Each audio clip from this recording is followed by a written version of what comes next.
beloved, Boss Mike, Cervera.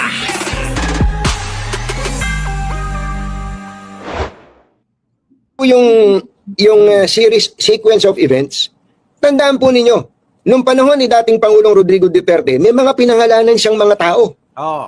May mga pinangalanan siyang mga tao tungkol po dito sa, sabi niya, corruption. Pero meron ba siyang naipakulong na corrupt noon, nung panahon niya? Oh. Pangulong Duterte, meron ba kayo naalalang ipinakulong niya na corrupt? Wala. Panay nga ang post natin yan. Wala nga na ipakulong yan si Digong eh. Wala ho mga kababayan. Siya na mismo nagsabit, alam niya na ang DPWH ay talagang napakaraming mga magnanakaw, kurakot. Ano po? Pero ang tanong, meron bang naimbestigahan? Meron bang naparusahan? Di po ba? Wale, mga kababayan. Bakit? Paano? Sila-sila rin yan eh. Di ba? Sila-sila rin po, mga kababayan, yung pong mga talaga namang, ano po, gumagawa ho ng kabalbalan na pagnanakaw sa bayan. O, tuloy. Hindi ako, baka naman nalimutan ko lang. Wala, hindi mo nalilimutan, Katunying. Wala talaga. 'Di ba? Wala talaga. Meron ba? Wala. Pero in fairness dito sa presidente na to, si Pangulong Bongbong Marcos, Ayan. magalit na kayo sa akin o magalit, kung hindi niya kinumpronta to, hindi tayo ganito kagising. Correct. Kaya nga nagising ang mga tao eh. Di po ba? Kung hindi, dahil kay Pangulo, sabi ko nga kanina, dapat maging bayani natin si Pangulong Bongbong Marcos eh. Ano po? Biruin nyo naman. Kahit yung pinsan, ano po, talagang pinababa niyan. Hindi nyo, alam nyo, marami ko kasing may hindi alam eh. Maraming may hindi alam sa inyo eh. Nasalita lang nasalita, nakakala nyo eh, alam nyo lahat eh. Di ba? Na galit dahil nawala si speaker. Siyempre kinausap ni Pangulong Bongbong, bumaba ka. Di ba? Bumaba ka, kaya nga ho walang nagawa eh. Gulat kayo, di ba? Bigla-bigla na lang mga kababayan, wala na si speaker. Matagal ko na sinasabi sa inyo eh. Sisibakin eh. Di ba? Konting-konti na lang, yun ang sinasabi ko sa inyo. Ayun, natuluyan niya. Bakit to? Bakit ko ho alam? Di ba? Mga kababayan ko, ay nako, mahirap na magsalita. Sige, tuloy. Katotohanan. Hindi po ba, mga kababayan? Kung hindi ginawa ni Pangulong Bongbong Marcos tong mga pinagagagawa niya na to, hindi sana tayo mulat na mulat ngayon, galit na galit ngayon, na meron palang ganitong klase ng sistema. Ano po? Mga magulang at mga mahal na taga-subaybay? Ang sinasabi lang natin sa Pangulo, kaya tayo nananawagan sa kanya na hilingin niya kay Speaker Martin Romualdez sapagkat kaya naman ngayon na mag-leave ito o kaya mag-resign ito sa kanyang panunungkulan bilang Speaker sapagkat ang dating sa tao, habang nandyan si Speaker Romualdez, lahat na nangyayari sa Kongreso ay may bendisyon ng Pangulo. Correct. Nagiging bagahe ni Pangulo si Speaker. Di ba? Ang alam ng mga tao, yung ginagawa ni Speaker na mga katarantaduhan niya, mga kababayan, may alam si Pangulo. Kaya ho, ako'y pabor na pabor talaga na mawala yan si Speaker. Para ho, hindi ho, napapasama si Pangulong Bongbong Marcos. Yung iba, gagalit eh. Wala namang ginagawa. Hindi maganda si Speaker. Yun ang alam nyo. Sige nga ho, mga kababayan ko. Nasaan si Saldico? Sino si Saldico? Diba? Silang dalawa. Silang dalawa ni Speaker ang magka-tandem, ano? Di ba, mga kababayan? Di ba? Ngayon. At nangyari na nga, na nawala na. Di maganda na hindi na ho isipin ng mga iba na ang Pangulo ay may kinalaman sa ginagawa ng pinsan niya. Yun po yun, mga kababayan ko. Sa mga nagsasabi na malinis itong Speaker Martin Romualdez, abay mga untog nyo yung mga ulo nyo. Oo. Untog nyo yung mga ulo nyo para matauhan kayo. Napakadali lang unawain yan eh. Tuloy. Mga magulang at mga mahal na taga-subaybay. Ah. Yun po yung sinasabi natin. And finally, Mm. Mm. dahil po sa kakulitan natin, sapagkat ang sabi mismo ng Pangulo, magalit kayo. We need to be angry. All of us should be angry. Sabi po ng Pangulo, magalit tayo. Ayun. Ngayong araw na to ay may balita po tayo, mga magulang at mga mahal na taga-subaybay, na it's either the speaker will take a leave of absence or he will step down. Pero wala na. Yun na nga po yan, mga kababayan. Ito ho nung ano na po ito mga kababayan. Nung nasa yata kami, nasa Cebu. Opo. At masama rin ang pakiramdam ko. Masamang-masama.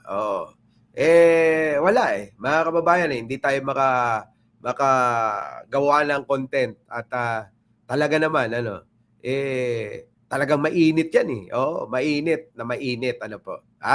Yung usapin.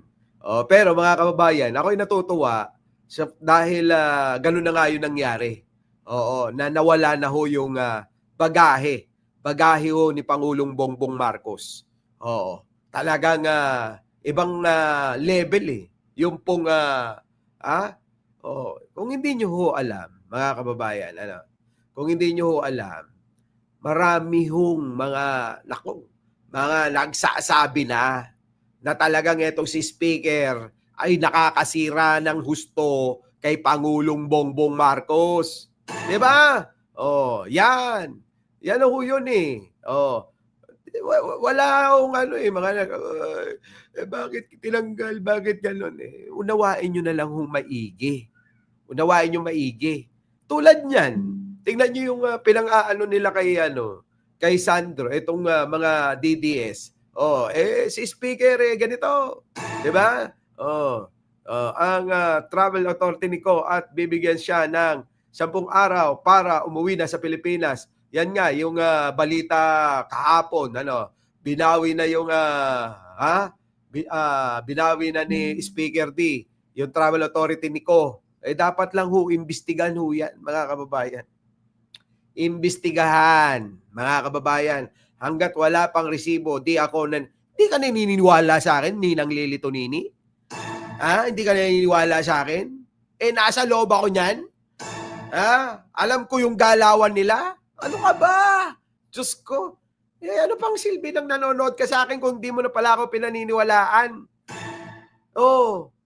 Alam nung mga karamihan ng mga vlogger yan. Kahit sino pa banggitin mo, tanong mo sa kanila. Di ba? Marami akong alam. Naku, Diyos ko. Katigil-tigil sa kakatanggol. Para saan ba tayo? Para saan? Labanan ng mga kurakot sa bayan. Yun Doon tayo. Laban tayo sa kurakot. Di mo ba? Yung mga nagtatanggol niyan, tanungin nyo. Baka naman nakakatanggap ng limpak-limpak na salapian kay Speaker. Nako. Tigilan nyo ako. Tigilan nyo ako. Nako. Sino ko kontra? Tanungin nyo. Kontrahin nila ako. Sige nga. Sinong vlogger ko kontra sa akin? Diba? At magdebate kami. Ganon. Yung vlogger na nagtatanggol kay Speaker, sabihin nyo, kausapin si Mike Cervera. Ganon. Diba? Nampating, magsisinungaling ba ako sa inyo? Di ako magsusisinungaling sa inyo. Wala akong mapapala. Eto na. So, ngayon na, ganon na nga nangyari, mga kababayan. Ganon na ang nangyari. Ewan ko. Kaya nga ho ako kahit na medyo hindi pa okay, mga kababayan ko, eto nandito ko para magpaliwanag sa inyo at huwag kayong mainis kung bakit nawala si Speaker. Tama lang ho yun. Tama. Di ba? Namamaos. Oo nga maghihintay lang kami ng mangyayari. Yun. Kalmado lang ako, kayo naman sige, eto na mga kababayan ko. Yan, yung mga ginagawa ni Pangulo ngayon. bagamat isa po ako sa mga nagmungkahi nun. O kaya baka tayo lang unang nagmungkahi nun last week, ano? Maraming nagmungkahi nun. Hindi lang ikaw. Kita nyo mga kababayan ko, marami na hong nagmungkahi, talagang nagiging pabigat ho itong si Speaker kay Pangulong Bongbong. Hindi nyo magets? Hindi nyo magets yon mga kababayan? Napanood kasi namin, Boss Mike, panay ang nga post mo sa FB, dami mong bash. Wala naman ako magagawa. 'Di ba? Kung hindi naman nila kayang Ninang, kung hindi nyo naman kayang unawain yung aking naiisip, may magagawa ba ako dun? Hindi ko magagawa yun. Di po ba? Hindi ko na maaalis sa inyo yon kung hindi nyo kayang unawain kung ano yung aking laman ng isipan di po ba? Wala kung nung araw na yun kaya lang natin mag-vlog baka lalong hindi nyo nagustuhan. Di ba? Di ba? Yun. Eto na mga kababayan. Tungkol sa leave of absence ni Speaker Martin Romualdez, naisip ko lang, meron ba talaga sa rules ng House yung tinatawag na leave of absence? Di ba, kapag ka nag-leave yung head of agency, normally ang pumapalit doon, yung pong number 2, yung number 2. Ngayon, sino ba ang number 2 sa House? Si JJ Romualdez, JJ Suarez, nalang ko po. Pero ang balita po natin, dambuhalang balita, ay mukhang ang napupusuan para po maging caretaker ng House of Representatives ay ang Ilocano na si Congressman Bogie D ng Isabela. Kita nyo mga kababayan ko, kasi mga kababayan, ang nangyari ho niyan, kinausap na ho yan. Oo, kinausap na ho si Speaker na, bumaba ka na, kung ayaw mo ng ganire. Token ni Namne, bumaba ka, tane, sabalin ne. Ganun ho, mga kababayan ano magagawa ni Speaker kapag kasi Pangulo na yung nagsabi? Ano po, mga kababayan? Ano na, labas po sa ilong boses mo, hindi. Akala nyo lang yon. Sabi mo mga kababayan ni Pangulo kay kay Speaker bumaba ka na token ni Nam. Mangirurumang ka. Nagado tinatakaw mo na Kita nyo mga kababayan. Ay, grabe no. Alam nyo, ang matindi ho mga kababayan. Ang matindi, kapag si Saldico ang nagsalita, doon nyo po hintayin kung magsasabi ng totoo. Ano po? At kapag si Saldico, ang tanong ko lang, kapag si Saldico nilaglag si Speaker, anong gagawin natin? Sabihin nyo, tama ako. Ganun ba yon? Ganon kapag si Saldico umuwi at nilaglag si Speaker at tinuro na mastermind sa mga nakawan, sa mga budget, sasabihin nyo tama si Boss Mike na naman. Diba? Tama na naman ako. Lagi naman ganun Siyempre kayo hindi nyo pa na iuunawa ang maigi dahil nga po mga kababayan, wala naman ho kayo sa loob Hindi naman kayo napasok sa kanila yung kalakaran nila Ano po, mga kababayan, Tejobo, ito Boss Mike, Pebbles 2.0 last year. Yan. 'Di ba? Tulad niyan. Si Pebbles, 'di ba? Kita nyo. Yung isang mataba, naligaw ng landas masyadong matakaw kasi. Sa sobrang katabaan. Ayun, sobrang takaw. Ayun, mga kababayan, nalunod hanggang liig kita nyo mga kababayan ko. 'Di ba? Kaya mga kababayan, unawain nating maigi muna. Bago tayo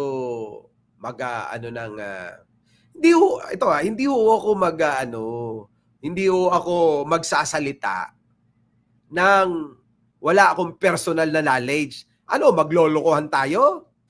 O tulad yan, ngayon mga kababayan, meron pang na may nagsasabi na sabi ko raw si General Torre kung hindi sa NBI sa DILG. Ganon, ano. Wala akong sinabing doon siya mismo. Ang sinasabi ko na kay General Torre kung tatanggapin niya yung offer na trabaho. Maliwanag ho yun na sinabi ko. Minamali nyo yung mga sinasabi ko Dahil sa pagmamahal nyo kay speaker Hindi ho, wag nyo hong mamaliin yung mga sinasabi ko. Dahil alam ko yung mga sinasabi ko rito. O tulad niyan ngayon. Nasaan na si General Torre? Wala na. 'Di ba? Kalimutan na ng mga tao. Wala na. Nakalimutan na siya. 'Di ba? So ngayon, mga kababayan ko. Eto Nung panahon ni Digong, iba na tayo. Nung panahon ho ni Digong, mga kababayan, wala ho talagang napanagot. Walang napaibalik ang kanyang mga nagnakaw ba, walang naibalik na mga pera, kayamanan, kagamitan o ano pa man. Ngayon ho mga kababayan, nagsosoli nauna na ho dyan si Bryce Hernandez, nagsoli na ho ng isang magarang sasakyan Ano po? Kita nyo? Our beloved Boss Mike Cervera.